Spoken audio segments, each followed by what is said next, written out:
everyone, welcome or welcome back. My name is Cassidy or Starr, and I am a Light Renegade, part of a collective of Pleiadian beings, bringing you information from the galaxies and the veil beyond. Welcome if this is your first time. We channel beings here. I'm channeling a series for Diana, the former Princess of Wales, so bringing her through and receiving her information and story that she wants to share with the rest of the world. We are on our 15th message from Diana, so you might want to start back at the series, start at the start of the series if you were drawn to this video, but if not, fear not, stay here and see what comes through for you today. There are other channelings from the Galactic Alliance, Galactic Federation of Light, and also the Pleiadian High Council from my fellow Light Renegade and Maria, so you can have a flick through of our earlier videos and see what calls out to you if you do feel the calling. Few things to note today. I am being called to share that everyone please remember to be looking after your vessel at this time. I am suffering some ascension symptoms, so some of you might be feeling that too. I'm feeling particularly dizzy and yeah, just not that with it. I feel quite foggy in the head, and I'm just making sure I'm doing everything that I can to look after my body at this time. And drinking lots of water, so please make sure you are drinking lots of water. We did have that message from Atlas that there is lots of energy in the water to be healing us at this time, so please make sure you are programming your water to, I program every bottle and glass of water that I have to give me the highest value of hydration and energy for my body. So I just hold my glass or my bottle, and I'm a Reiki master, Reiki practitioner, so I send out more Reiki energy to that for me to ingest. But you can do this as your own being. You don't have to train in any sort of energy work to produce more energy for yourself. All you have to do is just set an intention. So set an intention over all your food, all your water, everything that you consume, even when you are doing your makeup or products on your body.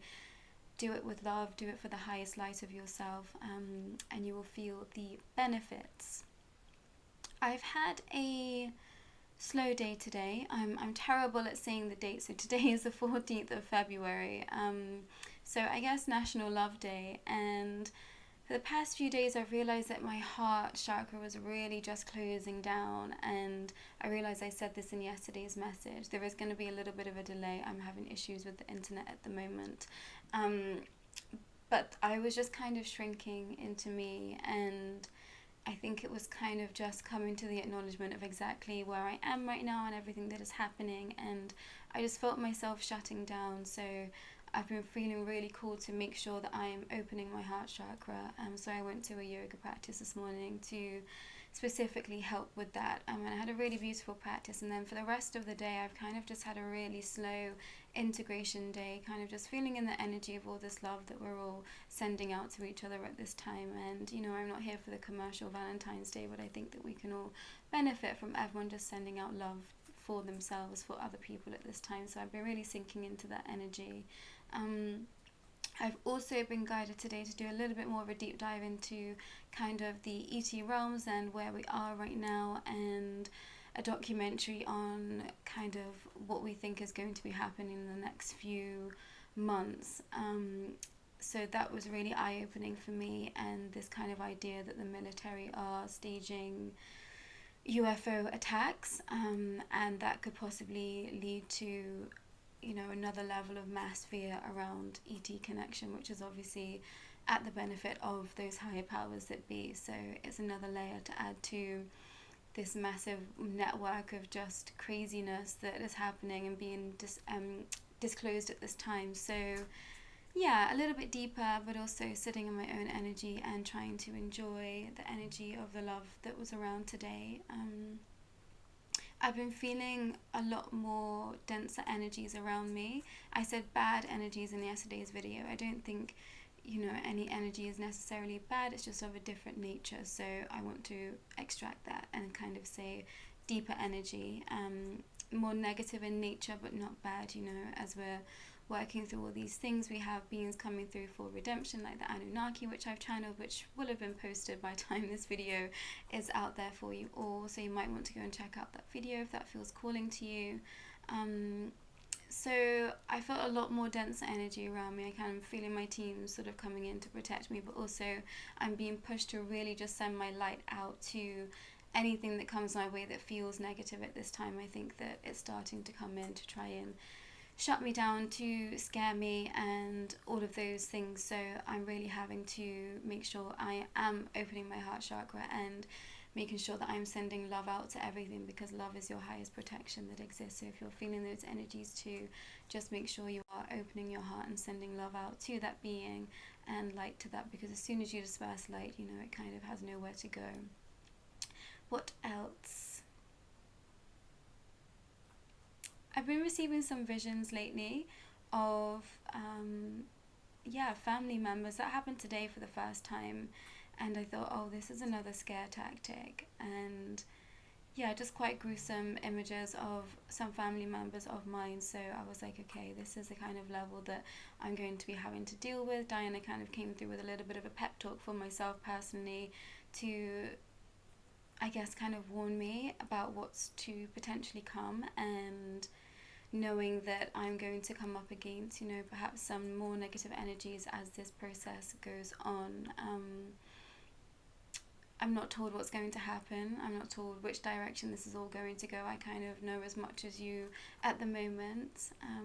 My interaction with Diana, when it's just her and I, is kind of more of a personal level in my own personal journey. But I'm sharing quite a lot of that with you guys here, as much as I feel called to, as much as I can.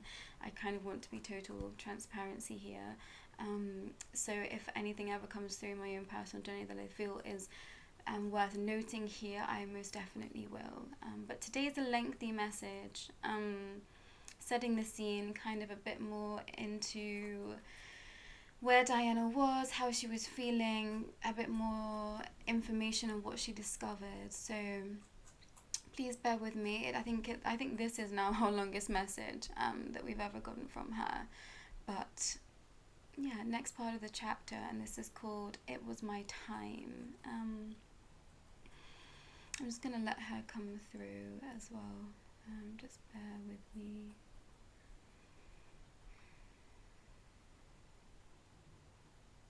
Really try and sink into the energy when you watch these two. I think it's easy to get distracted and kind of do this as, you know, we're just gaining information, but there's a lot of energy that gets pumped through me from Diana, from the Pleiadians and the galactic beings out there. So if you are in a place to be able to kind of take this in a meditative state, that would be amazing, because you're really going to benefit from the energy seeping through. So Diana starts with, "Hello, dear, kind, beautiful souls. Thank you again for being here, listening to my journey. The journey of a woman who was not of this world.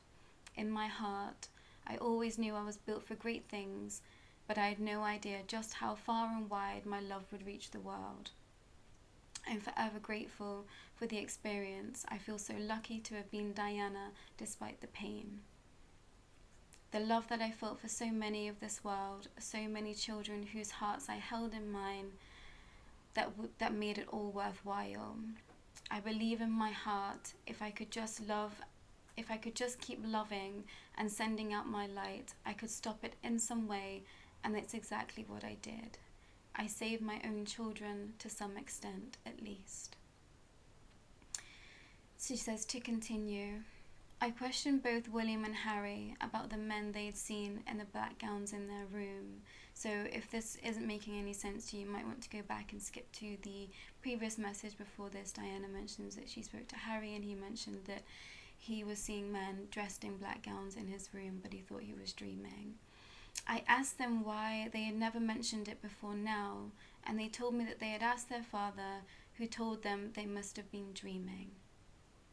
My feather-light heart could feel the weight of the situation, yet I felt powerless to ask questions, to look deeper. I had made many notes over the years. My diary seemed to go missing, of course. And I felt as though my life up until this point was being erased. I tried so hard to put on a brave face in the public eye, and that's exactly what I did.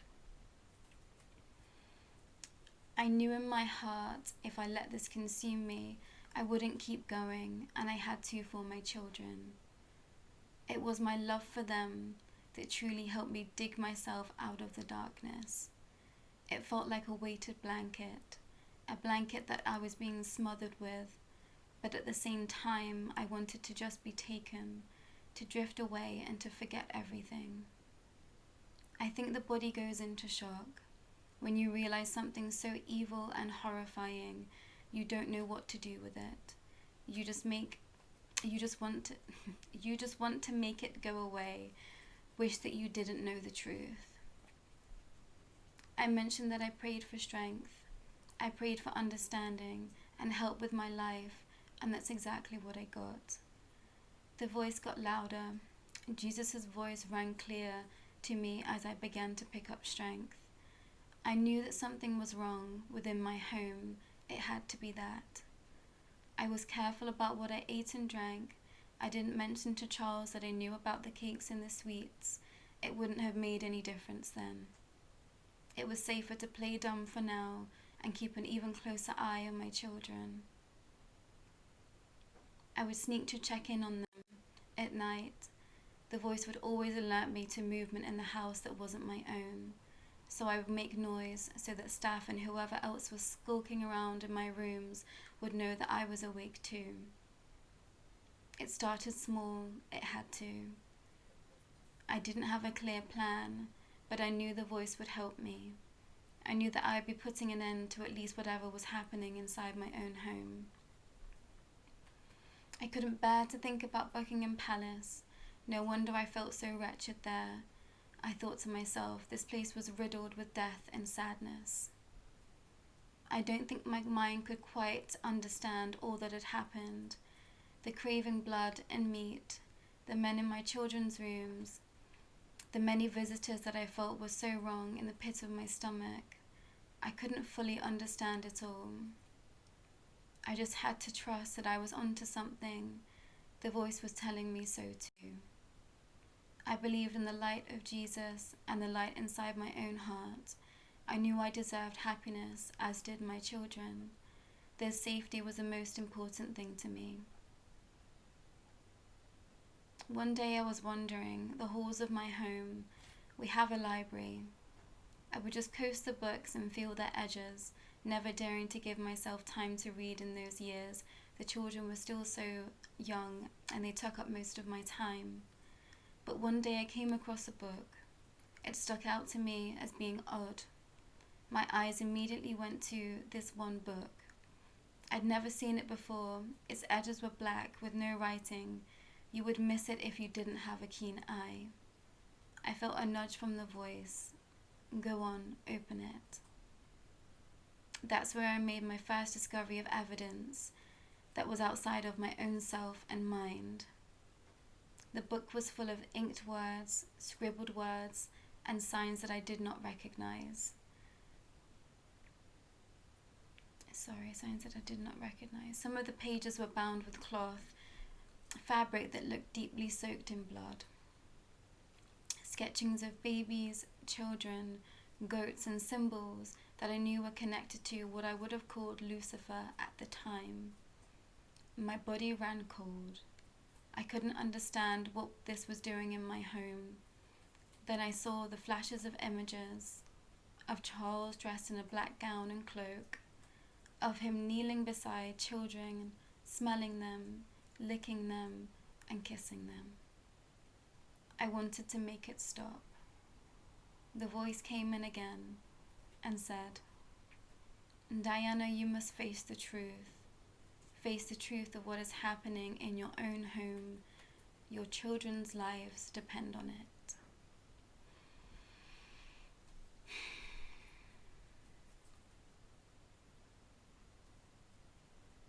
I think we all know where this is going, and it doesn't make it any easier.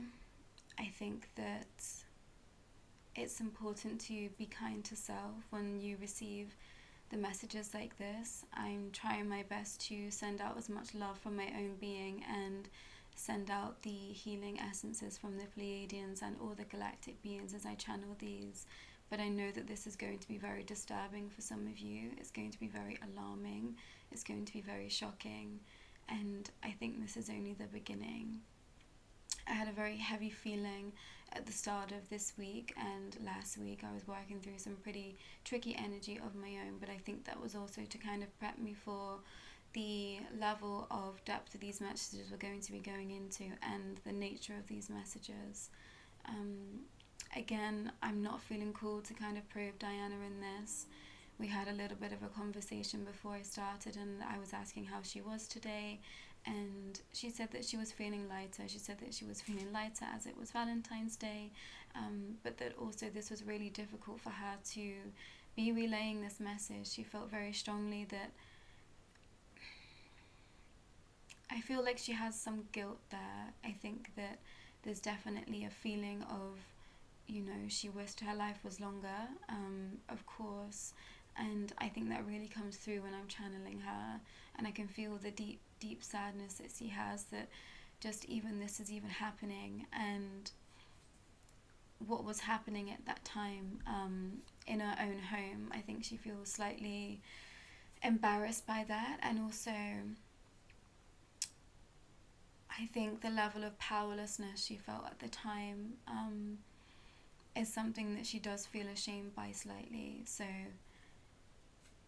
you know, go easy on self when you receive these, and make sure you are doing everything that you can to look after yourself and allow yourself time. You know, if you don't feel called to come back to videos straight away the next day, you're not doing yourself or the universe justice. You know what is available for you, what you are able to take in at that time. So there is not a time limit on this. You know, I think that we are moving at different paces, everyone, so trust yourself, trust your knowing, and keep showing up, but in your own time. Don't feel compelled to come every day with the messages, and definitely don't push yourself further than you feel comfortable right now. I think that would be more to the detriment rather than the help of everyone. So really listen to yourself, listen to your soul, your heart, your body, and make sure that you are giving yourself as much love and those around you as possible at this time.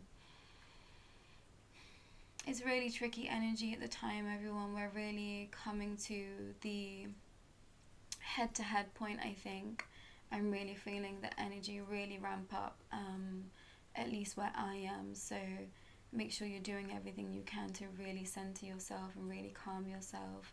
I'm going to try and release some meditations whilst we're still online on YouTube, just to kind of help you all open up your heart and really recalibrate your system with this energy that we're feeling at this time.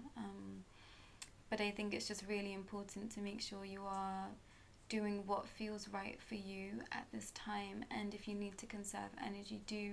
If you're feeling called to go out and spend time with people, please do that too. And most of all, I'm really feeling that I need to just make sure that I am laughing, which I know sounds maybe insensitive to some around this, but I've always gotten through everything. Diana sort of came into me today and she was just like, you've always managed to keep a smile on your face, even when things were really dark at some stages in my life. I've mentioned things before, but I was like, felt like I was in the grips of hell sometimes, in terms of like my eating disorder, things like that. I've just been through a lot in this lifetime, and you know, I did always manage to keep a smile on my face, and I did always make sure that I was trying to send out love to other people. And you know, I think this is just inherently in me because I'm Pleiadian, but also I always love to laugh. That's just something that I've always had from childhood, so I'm making sure that I try and keep a light heart with some of this too. You know, I make sure that I put it down. I'm being called to really look at my timing on how much I'm consuming everything, and even when I'm having to delve in, I'm making sure that I put it down and really put it down, and making sure that I'm meditating, clearing my energy all day, every day, and really honing in on my sort of Reiki practices at this time, and using my own energy to my own benefit, and really listening to my body and what places do I need to be giving myself more attention, and what places do I need to be consuming the right things. I've been looking into a lot more in terms of herbs and tinctures and what I'm ingesting, and making sure that I am nourishing my body in the best possible way at this time. So you might feel called to do that too. I think that's everything for today. Thank you again for being here, everyone. Thank you again for your beautiful, kind comments, and the level of support that I'm feeling is honestly wasn't expected, and I really appreciate it. I think for a little while on this journey I was convinced that I was going to be alone until I found my fellow Light Renegades, and now we are starting a little community here, and I'm very, very grateful. So thank you so much for your time, your patience, your energy, and thank you so much for just walking this journey. It's really important for the entirety of the universes and beyond. So congratulations to you, and yeah, please go well. I will be back tomorrow.